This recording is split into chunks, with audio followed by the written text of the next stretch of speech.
নমস্কার, আমি সঙ্গমিত্রা। আমার এই সহজ রান্না চ্যানেলে আপনাদের সবাইকে স্বাগত। আজ আমি রান্না করছি শিম আলুর ঝাল। আপনারা খুব সহজেই বাড়িতে বানিয়ে নিতে পারেন এই শিম আলুর ঝাল। আপনাদের যদি এই রেসিপিটি ভালো লাগে তাহলে লাইক এবং শেয়ার করবেন, আর রেসিপিটি কেমন হয়েছে কমেন্ট করে জানাবেন। আরও নতুন নতুন রেসিপি পাওয়ার জন্য চ্যানেলটিকে অবশ্যই সাবস্ক্রাইব করবেন। ধন্যবাদ। রান্নাটা আমি সর্ষের তেলে করছি, তাই প্রথমে কড়াইতে দিয়ে দিয়েছি 1 বড় চামচ সর্ষের তেল। তেলটা গরম হয়ে গিয়েছে, এর মধ্যে দিয়ে দিচ্ছি 1/4 টিস্পুন কালো জিরে আর একটা কাঁচা লঙ্কা। ফোড়নটা দিয়ে একটু নাড়াচাড়া করে নিয়ে এর মধ্যে দিয়ে দিচ্ছি থেতো করা রসুন। এখানে আমি 5-6 কোয়া রসুন থেতো করে নিয়েছি। থেতো করা রসুনগুলোকে লাল করে ভেজে নেব। এই দেখুন, রসুনগুলোকে লাল করে ভেজে নিয়েছি। এখন এর মধ্যে দিয়ে দিচ্ছি পেঁয়াজ কুচি। এর মধ্যে দিয়ে দিচ্ছি একটা মাঝারি সাইজের পেঁয়াজ কুচি। পেঁয়াজ কুচিটাকে মিশিয়ে নেব। মিশিয়ে নিয়ে পেঁয়াজ কুচিটাকেও লাল করে ভেজে নেব।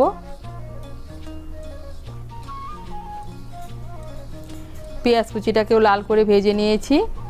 এখন এর মধ্যে দিয়ে দিচ্ছি কেটে রাখা শিম আর আলু। এখানে আমি 200 গ্রাম শিম নিয়েছি আর একটা মাঝারি সাইজের আলু নিয়েছি। শিম আর আলুগুলোকে মিশিয়ে নেব। মিশিয়ে নিয়েছি। এখন আঁচটাকে মিডিয়াম করে শিম আর আলুগুলোকে ভেজে নেব।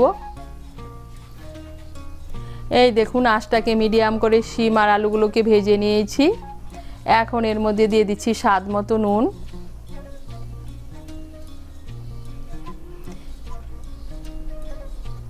দিয়ে দিচ্ছি 1/2 টিস্পুন হলুদের গুঁড়ো।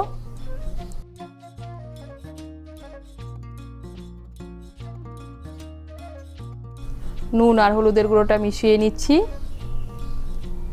দিয়ে দিচ্ছি 1 টিস্পুন কাশ্মীরি লঙ্কার গুঁড়ো। লঙ্কার গুঁড়োটা অপশনাল, এটা আমি কালারের জন্য দিচ্ছি। দিয়ে দিচ্ছি একটা মাঝারি সাইজের টমেটো কুচি। লঙ্কার গুঁড়ো আর টমেটোটাকে মিশিয়ে নেব।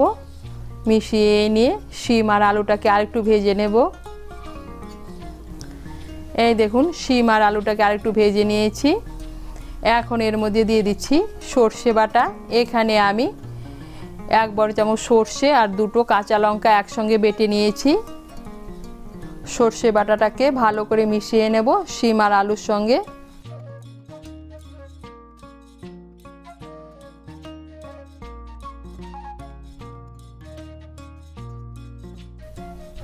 এই দেখুন, সর্ষে বাটাটাকে মিশিয়ে নিয়েছি শিম আর আলুর সঙ্গে। এখন এর মধ্যে দিয়ে দিচ্ছি জল। এর মধ্যে আমি দিয়ে দিচ্ছি 1 কাপ গরম জল। জলটাকে মিশিয়ে নেব। মিশিয়ে নিয়ে আঁচটাকে মিডিয়াম করে 4-5 মিনিটের জন্য ঢেকে দেব। আঁচটাকে মিডিয়াম করে 5 মিনিটের জন্য ঢেকে দিয়েছিলাম।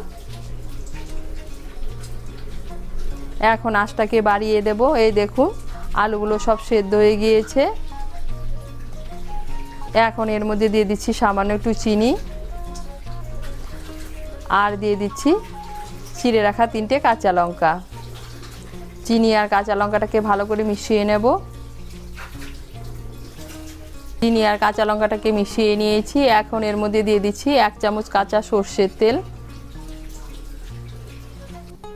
তেলটাকে ভালো করে মিশিয়ে নেব। সর্ষের তেলটাকে ভালো করে মিশিয়ে নিয়েছি আর তৈরি হয়ে গেল শিম আলুর ঝাল। আপনারা খুব সহজেই বাড়িতে বানিয়ে নিতে পারেন এই শিম আলুর ঝাল। তৈরি হয়ে গেল শিম আলুর ঝাল।